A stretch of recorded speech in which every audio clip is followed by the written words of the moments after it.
je suis Dr Cheikh Gueye, membre de Rawd Rayaahin, chercheur à l'IPAR et secrétaire général du cadre unitaire de l'islam au Sénégal.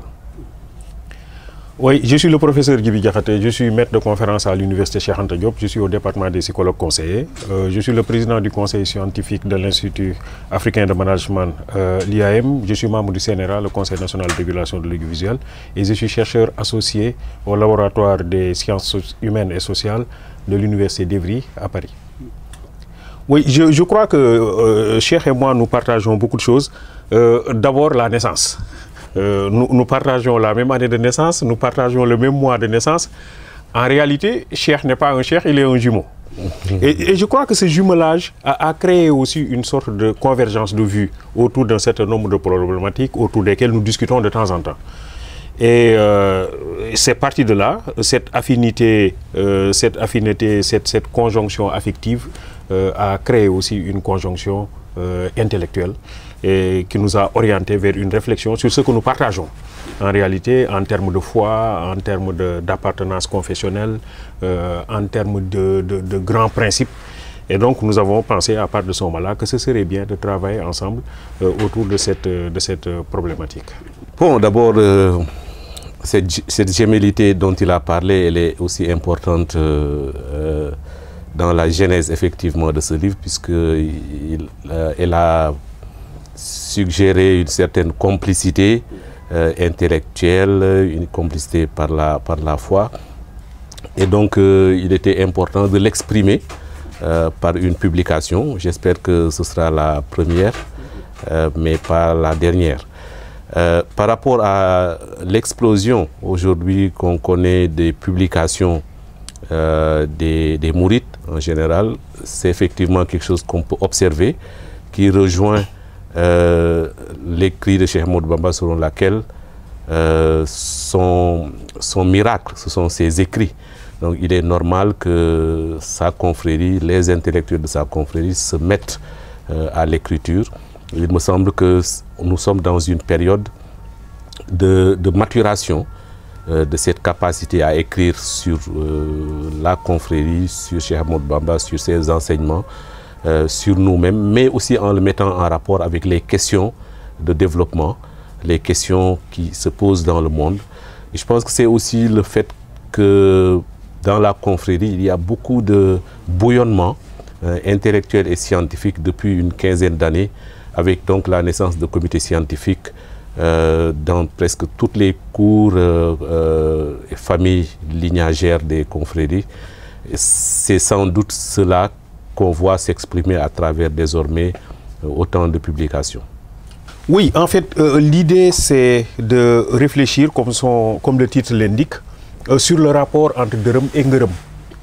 En réalité, il s'est agi pour nous de façon générale de chercher dans l'histoire, dans l'expérience, dans le vécu, dans la trajectoire de la Mouridia, un certain nombre d'éléments qui permettent de voir la philosophie du développement dans la Mouridia et de voir que cette philosophie met l'accent sur des considérations spirituelles, sur des considérations culturelles, sur des considérations traditionnelles et qu'en conséquence, il y a ici un lien fort qui est établi entre la culture et le développement.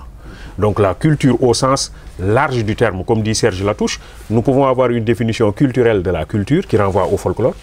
Et on peut avoir, dit-il, une définition culturelle de la culture. Et il dit la définition culturelle essaie de voir les éléments qui constituent le soubassement de l'activité économique, de l'activité de production.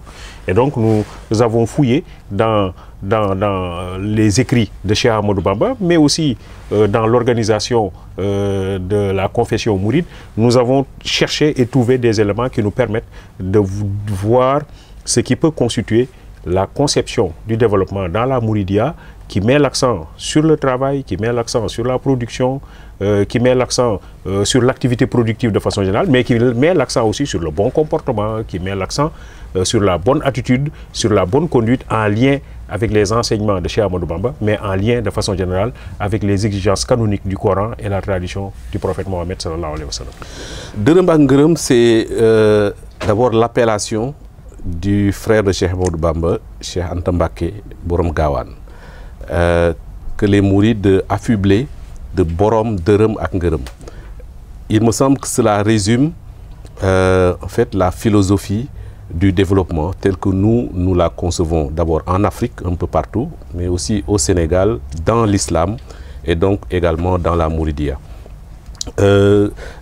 C'est lors d'un colloque il y a une vingtaine d'années sur le concept d'économie sociale et solidaire que l'idée nous est venue, notamment avec le professeur Abdou Salam Fall, de proposer ce concept comme un élément de compréhension et d'inculturation de l'économie sociale et solidaire. Et donc cette idée de dërëm ak ngërëm exprimée en Wolof nous a paru très intéressant, mais je suis sûr qu'on trouve d'autres catégories sémiques dans nos langues, dans nos proverbes qui peuvent exprimer ce que nous concevons comme l'économie. Et donc dërëm ak ngërëm, c'est surtout ce qui exprime vraiment la philosophie du développement intégral. Ce qu'on appelle le développement intégral, c'est le développement fait matériel et immatériel. Le développement ici-bas, pour ici-bas, et le développement pour le bonheur dans l'au-delà.